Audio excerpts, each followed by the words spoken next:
at some point you got unstuck from all your fears and your depression and your anger. Do you remember that moment?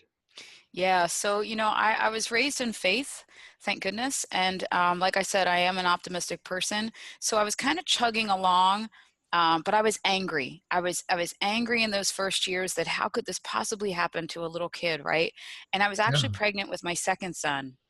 With this disease, there's a 25% chance with every pregnancy. But I came to the realization that coming from a large family, it would have been harder for me to raise a child being an only child than it would be to have two blind children. And quite frankly, being the forever optimist and living in full denial, I figured in my conversations with God that there was no way this would happen a second time. I was good to go. This was all I could take. It would one child, the second child surely would be fine. yeah.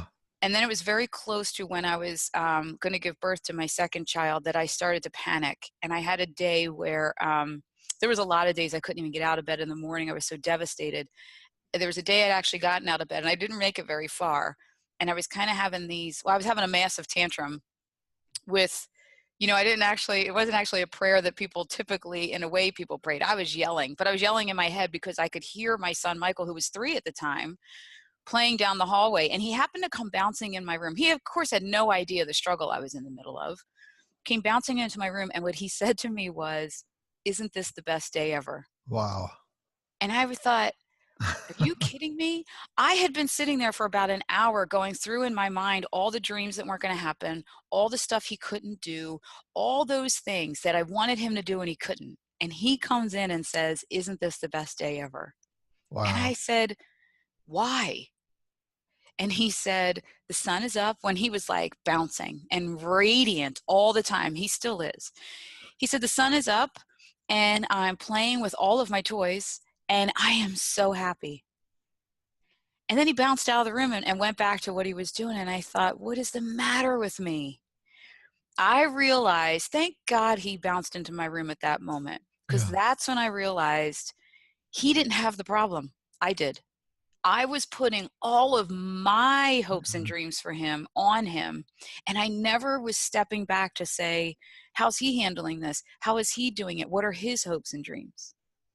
And when I What a stopped, great moment of insight that was. oh, and I tell you, and he was so little for his age, and this cute little face with these little glasses, who couldn't even see me a foot in front of him. He didn't know I was standing there.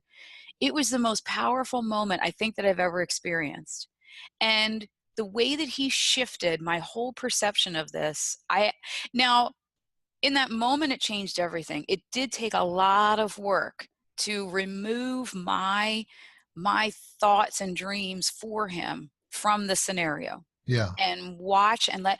But when I tell you, not only was it a blessing to then go out and get him all the things he needed, it was a blessing that I think if I could verbalize it in a better way and I love your platform here to help get the word out. I think every parent should listen and have a moment where they really realize if you would take your own hopes and dreams off of your child and Mhm. watch them.